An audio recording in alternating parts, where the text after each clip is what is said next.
all the There's plenty Saudi of room left in that heart. want to say that it's all sensitive. You said Saudi says, Chris Murphy gets all excited and says, oh, go back to, the stuff that helped pay rush through in the emergency declaration and stuff. Yeah. I know, so once they have a good contract, we get spent. Yeah.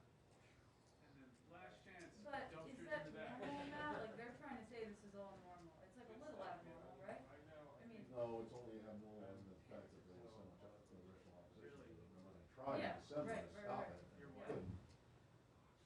okay. I mean, they also I didn't even know that was actually happening. caused arms sales to, Wow. That's great. East Swahili. Yeah. He did That was a have- big package. Yeah, no, he legit had What was the country from coming to America? Zamunda? What is the? Zamunda? Yeah. Any of our people, yeah. So you can only sit. So anyway, no, it is kind of, Okay. but it attracts attention when it's a big controversial. Yeah. Yeah. Don't go jumping. I got guessing up. You need some gussying. You got the cat litter box in the background. Yeah, what you need. Maybe a cat. Yeah. Ours is in the guest bedroom. Yeah, I mean, at least we have like multiple floors. Yeah, no. Give everybody, Whenever it's time, we know. people can sort of scatter through our home, which I feel very fortunate. Of course, we now have 5 human beings, a cat, and a dog, so. Yeah.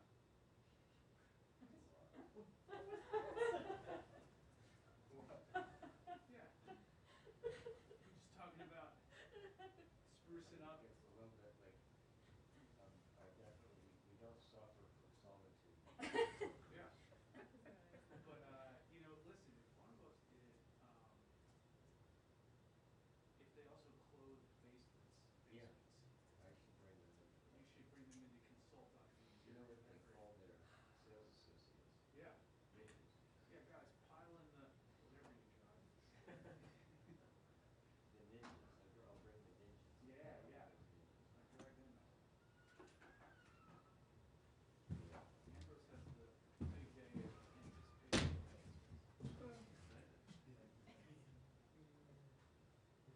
I think antagonize the Empress. You just dismiss it. It's just not even listening to you. Yeah.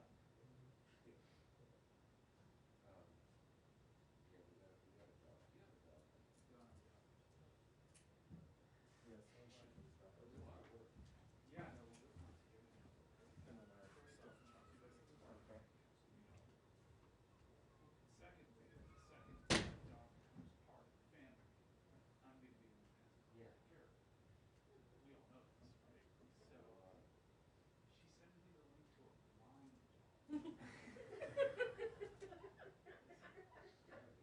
Yeah, and not one that was born blind, like one that, became blind and is still learning how to. Blonde or blind? Blind, as in, You have a blind cat. So he doesn't have the natural. You have a blind cat? Well, she's almost completely blind. She keeps knocking crap over, pissing me off all the time. Yeah. She's like jumping up around and knocking over stuff and breaking things. Is- But she can't see where she's Has the going. cat been blind for its life? It was a rescue cat, and we think it was abused like that, Oh, kicked okay. in the head a bunch of times. Because this dog is like 9 and recently blind, and that, I mean, 9 and blind. Yeah, Wait, 9 she and has blind. to stop saving stuff. You have to like. no, I know, She has to stop sitting saving. around just thud, thud, poor dog. Oh my God. Yeah, I would not recommend. But presumably, since he didn't have sight for the first 9 years of his life, he has some kind of, you're not rearranging the furniture on him. Well, we don't have the dog. She wants to rescue Oh, this dog oh, that somebody gave up. So it would be, I would. My brother's girlfriend's still on to being blind and deaf, and I hate how loud. wow. I would not endorse going this direction. No, I'm resisting it.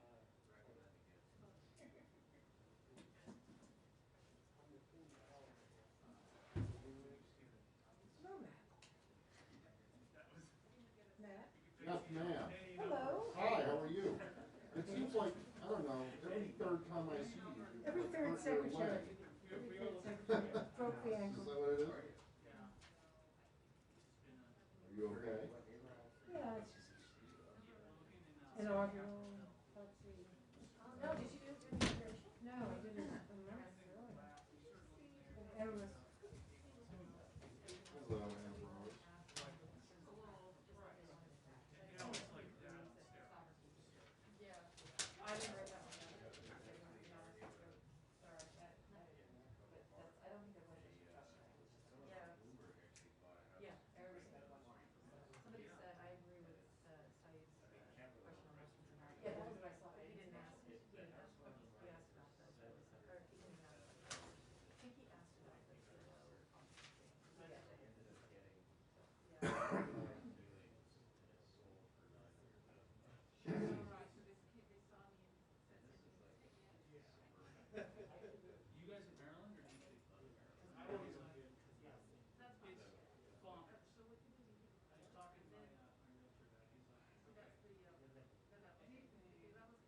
Politico was reporting that another Capitol police officer shot himself. Oh, wow.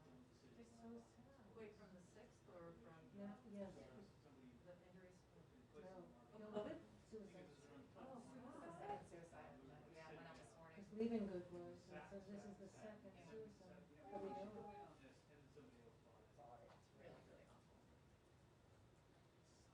Hmm. I know, well, I don't envy you.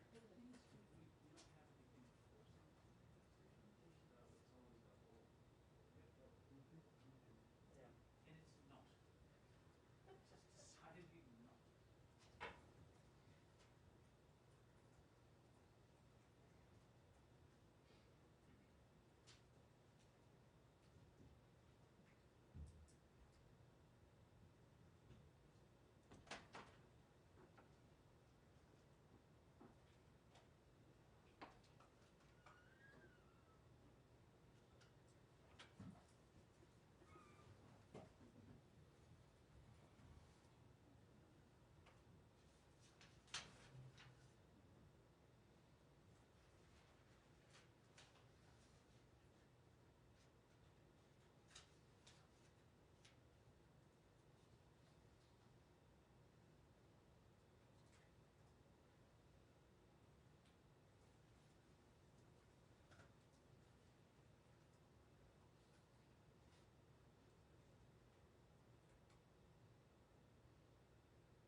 I'd like to do that, but I wasn't sure if there's general. Yeah, I would like to, if there's general interest. Yeah, there's interest. Okay. Yeah, I'll do them both. I'll say, and now, in the Western Hemisphere. Don't forget Justin. Don't forget Ken. Yes, we're talking snowbirds. Don't forget the snowbirds. Snowbirds. Well, they're not welcome. She's right, you got WHA, so. I thought they made that clear in the briefing yesterday, next year. No kidding. Know anybody.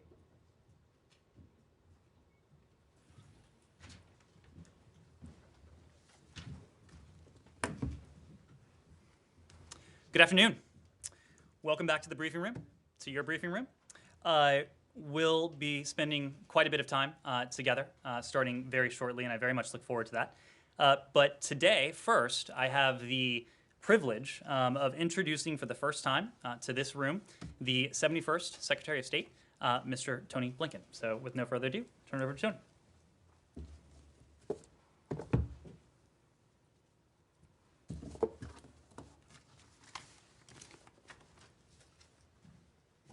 Thank you. Good afternoon. Let me start by saying that my first ambition is to be known as the man who brought Ned Price to the State Department briefing room. And that, at least, is mission accomplished.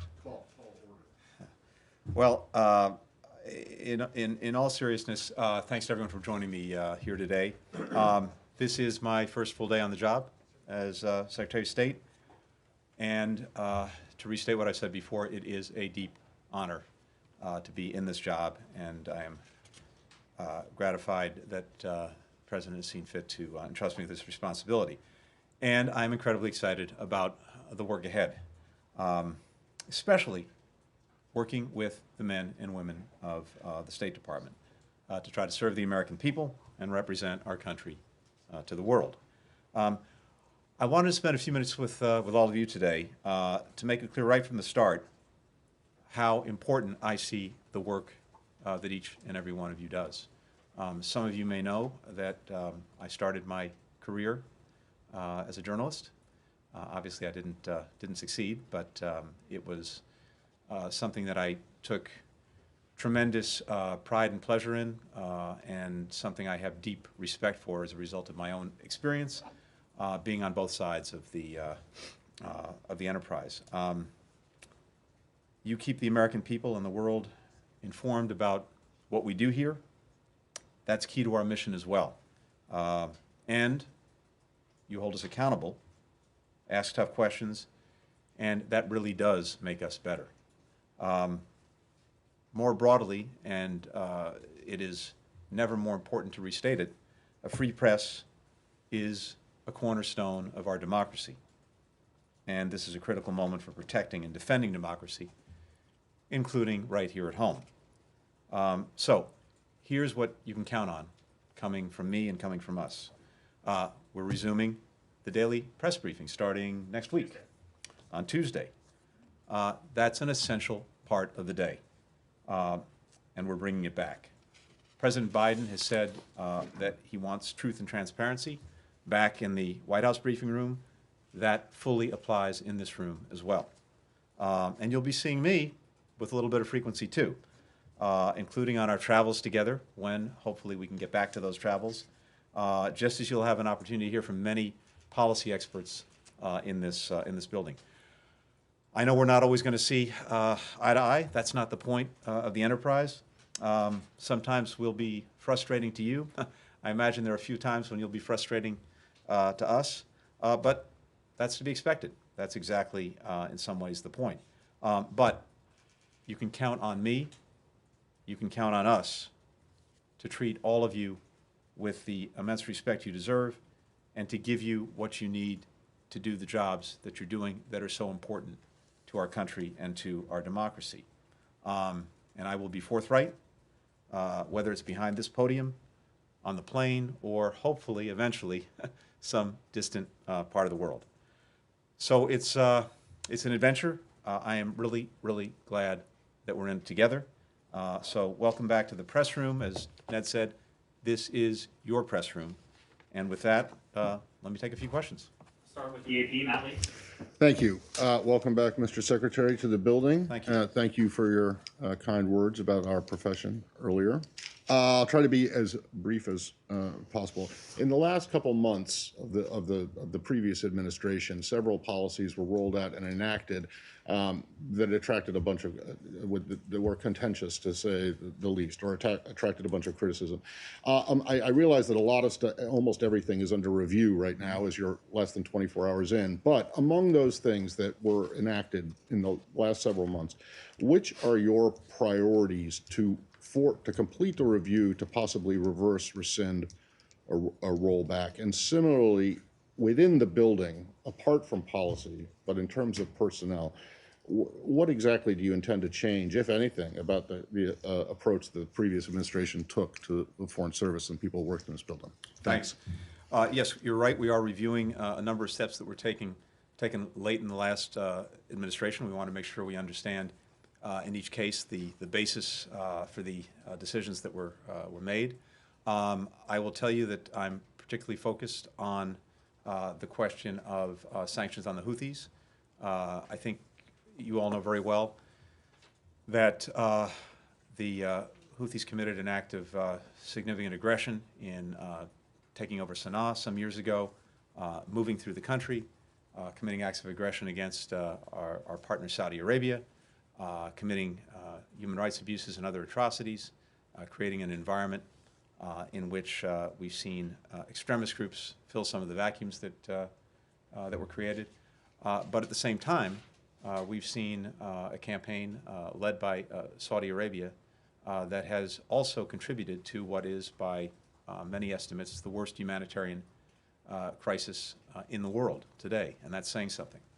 And so it's vitally important, even in the midst of this crisis, that we do everything we can to get humanitarian assistance to the people of Yemen who are in desperate need. And what we want to make sure is that any steps we are taking do not get in the way of providing that assistance. The Houthis-controlled territory that I believe contains about 80% of Yemen's population.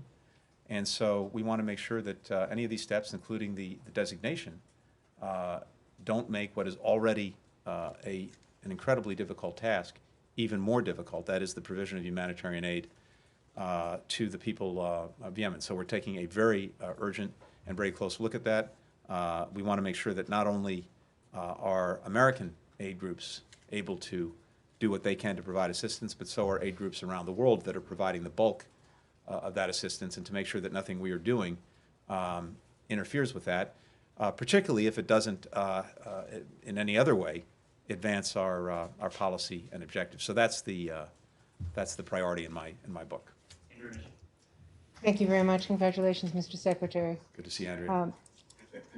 President Biden, in his first phone call with President Putin yesterday, outlined some areas of agreement, such as the arms control agreement, the extension of New START, but at the same time, areas of concern, many of which involved Russia. We're talking about SolarWinds hack, and Ukraine, of course, the investigation, the assessment of interference in the 2020 campaign, but also the safety of Alexei Navalny. Yeah. And so I want to ask you, what are the red lines under which the United States would consider sanctioning Russia if there's any harm that comes to Mr. Navalny or to the protesters as they're being arrested? You know, how front and center is this issue to you of Russian crackdown on the opposition and on human rights? Well, thanks, Andrea. We've, as you know, already expressed our deep concern for the treatment of Mr. Navalny specifically, and more generally with the human rights situation in Russia. And it remains striking to me how concerned and maybe even scared the Russian government seems to be of one man, Mr. Navalny.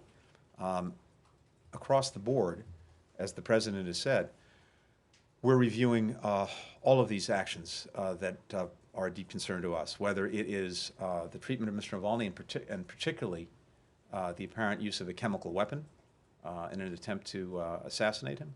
We're looking very urgently as well at SolarWinds and its various implications. We're looking at the reports of bounties placed by Russia on American forces in Afghanistan. And of course, we're looking at these questions of election interference. So all of that, as the President and the White House have indicated, are under review. I don't want to get ahead of where we are on those reviews. But as I say, we have a deep concern for Mr. Navalny's safety and security. And the larger point is that his voice is the voice of many, many, many Russians, and it should be heard, not muzzled. And you're not ruling out anything if there's harm that comes to him? Not ruling out anything, but we want to get this full review done, and then we'll take it from there. We'll go to Sean Tannen. Thanks, Mr. Secretary. As head of the Correspondents Association here, thank you for coming out on your first day. It's a powerful signal, and it does go noticed by us. Could I ask you, in your confirmation hearing, you spoke in support of the so-called Abraham Accords under the previous administration. A couple of decisions that your administration could take, I wanted to ask you about. I understand there's a review going on right now about military sales, the F-35 sales to the United Arab Emirates and sales to Saudi Arabia. How do you see those going forward? Do you plan on the F-35s eventually going forward to the UAE? And with Morocco, does the United States still recognize, as the previous administration said, Moroccan sovereignty in Western Sahara? Thank you. Thank you. Thanks very much. A couple of things on that. First, as we've said, we very much support the Abraham Accords. We think that Israel normalizing relations with its neighbors and other countries in the region is a very positive development, and so we applauded them, and we hope that there may be an opportunity to build on them in the months and years ahead. We're also trying to make sure that we have a full understanding of any commitments that may have been made in securing those agreements, and that's something we're looking at right now. Generally speaking, when it comes to arms sales, it is typical at the start of an administration to review any pending sales, to make sure that what is being considered is something that advances our strategic objectives and advances our foreign policy. So that's what we're doing at this moment. What did John Hudson? Morocco? Thanks. The review on Afghanistan, Mr. Secretary, what are you looking at? And do you plan on retaining Ambassador Khalilzad as U.S. envoy? With regard to Afghanistan, one of the things that we need to understand is exactly what is in the agreements that were reached between the United States and the Taliban to make sure that we fully understand the commitments that the Taliban has made, as well as any commitments that we've made. And so we are taking that up. And with regard to Ambassador Khalilzad, yes, we have asked him to continue the vital work that he's performing. Nanki Chang with VOA. Thank you so much. Good afternoon, Mr. Secretary. How are you? Well, thank you. If I may, on China, how do you cooperate with China in climate change when you say you agree that it's engaged in genocide? And separately, Kurt Campbell has mentioned some confidence-building measures, such as loosening up journalistic visa restrictions and reversing the consular closure. Is that happening? Thank you. Thank you very much. We've had some opportunity to talk about this in recent weeks and recent months, and I think it's not a secret that the relationship between the United States and China is arguably the most important relationship that we have in the world going forward. It's going to shape a lot of the future that we all live, and increasingly that relationship has some adversarial aspects to it. It has competitive ones, and it also still has cooperative ones. And the cooperative ones are in areas where it's in our mutual interest to try to work together, including manifestly on climate, where it's in the interest of China and the interest of the United States and the interest of countries around the world to make concrete progress in combating global warming. And so I think and hope that we'll be able to pursue that. But that fits within the larger context of our foreign policy and of many issues of concern that we have with China, issues that we need to work through. And so I think you'll see us doing just that, even as we pursue the climate agenda that is so important to our country and to the future of our planet. Time for a final question to you, Humaira, Reuters. Hello, Mr. Secretary. Humaira Pamuk from Reuters. I want to ask you about Iran. They said they would like United States to lift all the sanctions first, while you said they need to come back in full compliance.